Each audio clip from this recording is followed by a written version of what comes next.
नमस्कार मित्र, मला खूप आनंद होतोय की मी तुम्हाला महाराष्ट्राचा स्वर्ग दाखवणार आहे। महाराष्ट्राचा स्वर्ग म्हणजे कोकण। कोकण म्हटलं की समोर येतोय तो निसर्गमय वातावरण। तसं बघितलं तर कोकणाला निसर्ग भरभरून मिळालेला आहे। इथल्या स्थळांना भेटी देणं म्हणजे एका दिवसात शक्यच नाहीये। त्यासाठी आपल्याला 1 महिना पूर्ण द्यावा लागेल, तरच आपल्याला इथले स्थळ, इथला निसर्ग अनुभवता येईल। आता आम्ही निघालोय आता गणपतीपुळेला। आमच्याकडे 2 व्हीलर असल्यामुळं आम्हाला निसर्गाचा पुरेपूर आनंद घेता येईल।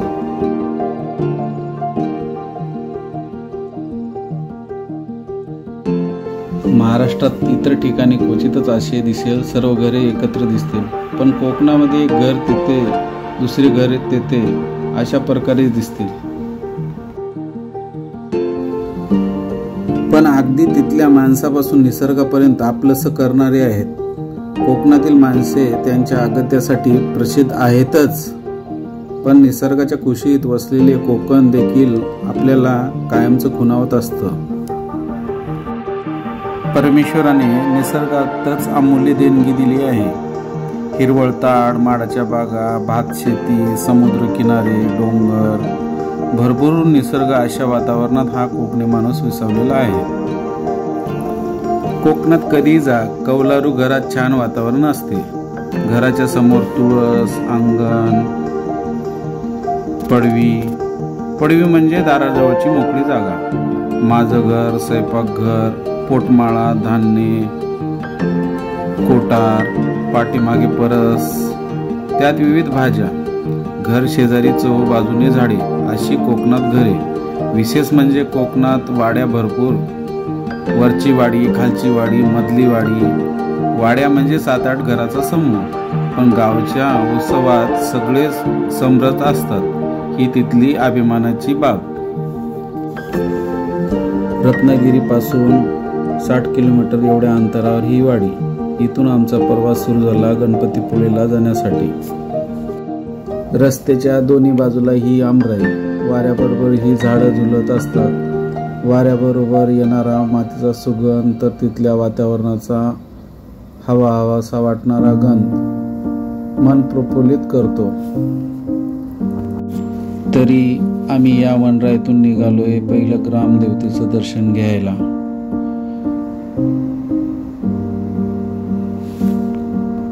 माझ्यासोबत आहे माझा मित्र प्रशांत। तरी आता निघालोय आम्ही सकाळी 6:30 वाजता ग्रामदेवतेचं दर्शन घ्यायला। अशा प्रकारे इथली घरं आपल्याला आकर्षित करतात।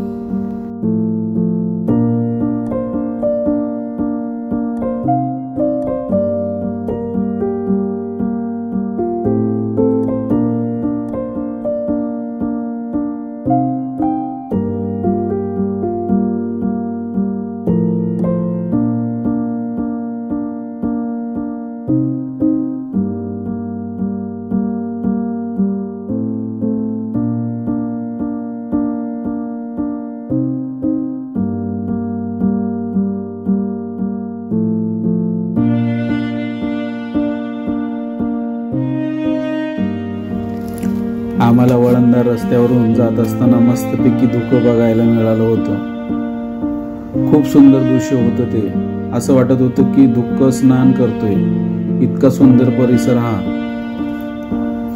या परिसरातून आम्ही गेलोय ग्रामदेवतेचं दर्शन घ्यायला। आम्ही येथे पोहोचलोय।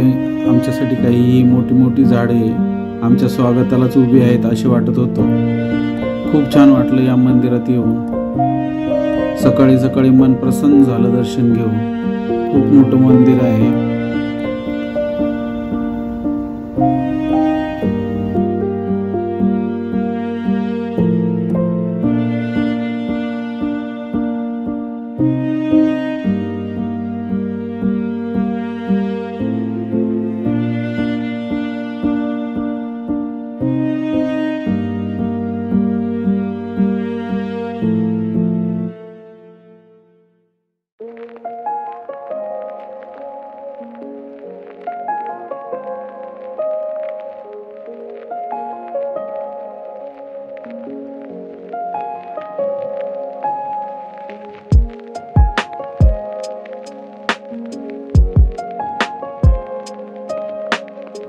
मंदिराच्या बाहेर आल्यानंतर आम्हाला एक फूल दिसलं, त्याची मी माहिती घेतलो. त्याला रान हळद असे बोलतात.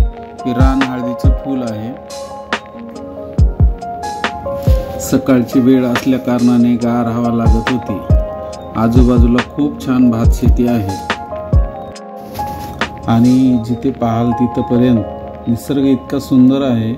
खरं बघितलं तर आमच्याकडे खूप कमी वेळ होता. जितकं जास्तीत जास्त बघता येईल तितकं बघण्याचा प्रयत्न केला आम्ही आणि खूप मजा आली.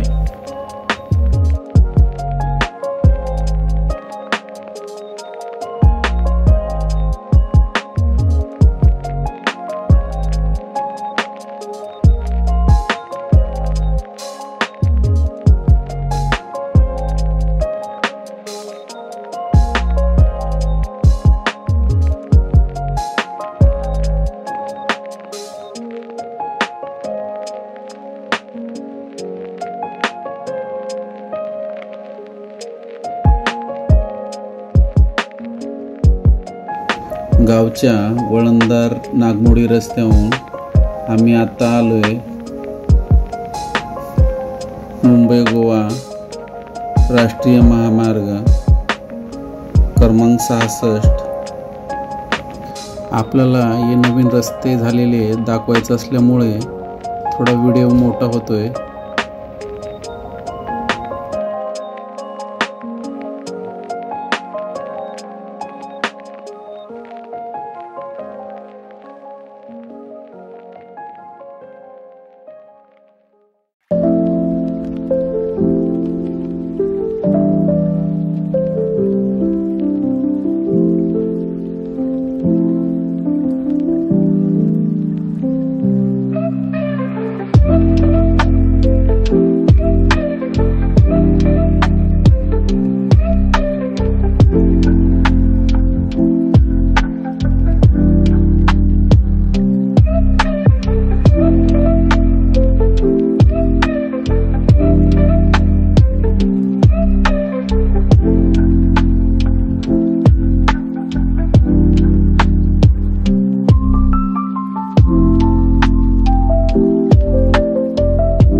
मुंबई गोवा राष्ट्रीय महामार्ग क्रमांक 66 निवळी पाट्यापासून उजव्या हाताला वळल्यानंतर 32 किलोमीटर अंतरावर गणपतीपुळे येते.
आमचा प्रवास सागर किनाऱ्याला लागून असलेल्या डोंगरावरून सुरू झाला आणि सुंदर निसर्गाचे दर्शन घडले.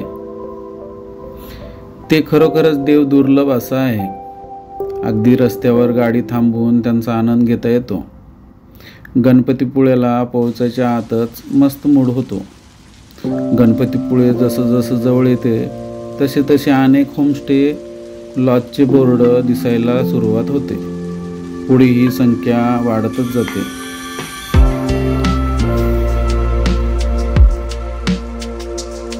कवी केशवसुतांच्या मालगुड गावापासून 2 किलोमीटर असलेले गणपतीपुळे निसर्गाचे वरदान लाभलेलं आणि विस्तीर्ण समुद्र किनाऱ्यानं नटलेलं स्वप्नातलं गावच वाटतं.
गणपतीपुळ्याला सागर किनाऱ्यावरच स्वयंभू गणेशाचं मंदिर आहे. या मंदिराला लागूनच असलेली टेकडी हेच गणेशाचे स्थान आहे. गणपतीपुळ्याला घेऊन आलेला रस्ता किनाऱ्याजवळ संपतो.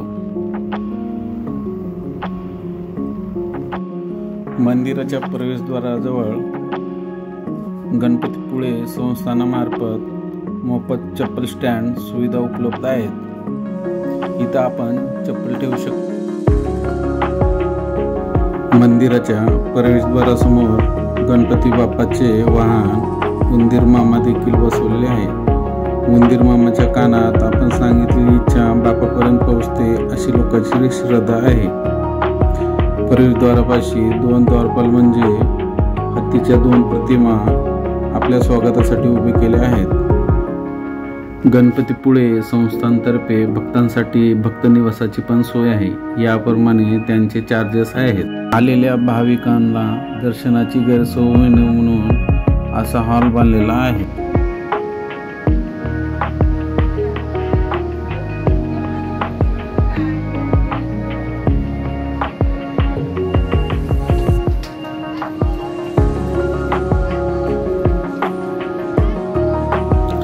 गणपती बाप्पाचे दर्शन घेऊन आम्ही गाभाऱ्याच्या समोरील दरवाजाने बाहेर आलो.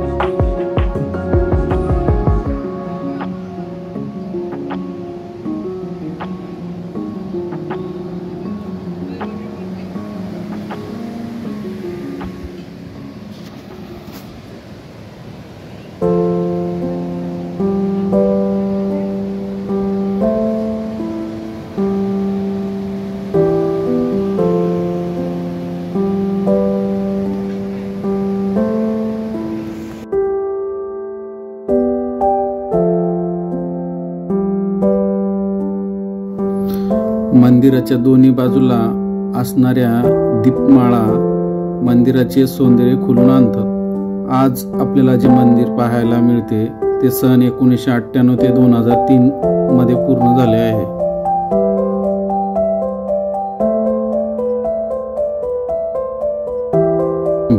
दर्शन घेऊन आम्ही बाहेर आल्यानंतर आम्हाला सुंदर गोडस गायचे वासरू दिसले. त्याला पण आम्ही प्रसाद देऊन त्याचे पण आम्ही दर्शन घेतलं.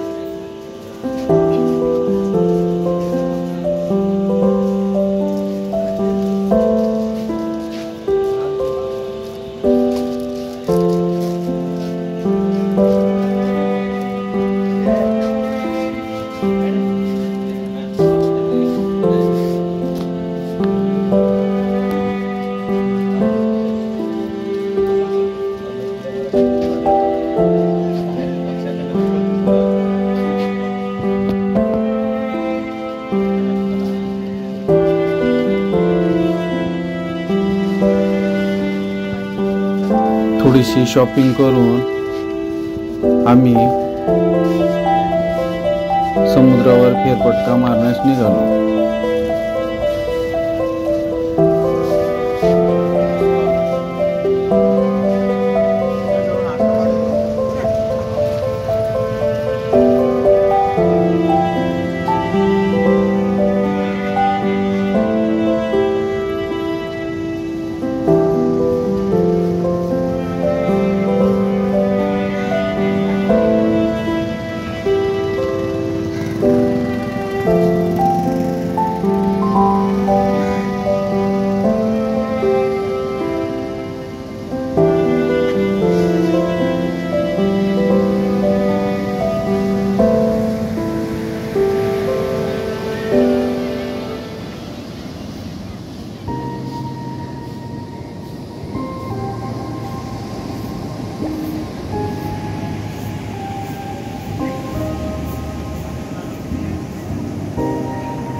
निळाशार सागराकडे चालू लागलो. जात असताना पायाखालची सरकणारी वाळू एक सुखद आनंद देत होती.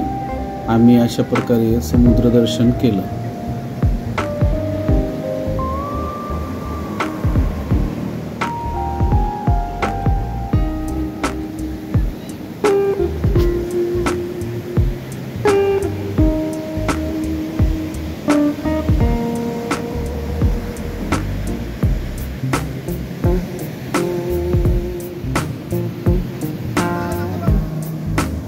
गणपतीपुळेपासून 2 किलोमीटर अंतरावर असलेल्या मालगुडला मुद्दाम भेट दिली पाहिजे. ती तिथल्या कवी केशवसुतांच्या अनेक कविता वाचायला मिळतील. अशीच मला एक बालपणीची कविता आठवली. एक तुतारी द्या मजला आणूनी, फुंकीन मी जी सोप्राणाने, भेंदुनी टाकीन सगळे गंगणे, दीर्घजींच्या त्या किंकाळाने, अशी तुतारी द्या मजला गुणी. ही कविता बालभारती बरोबर शाळेत घेऊन जाते.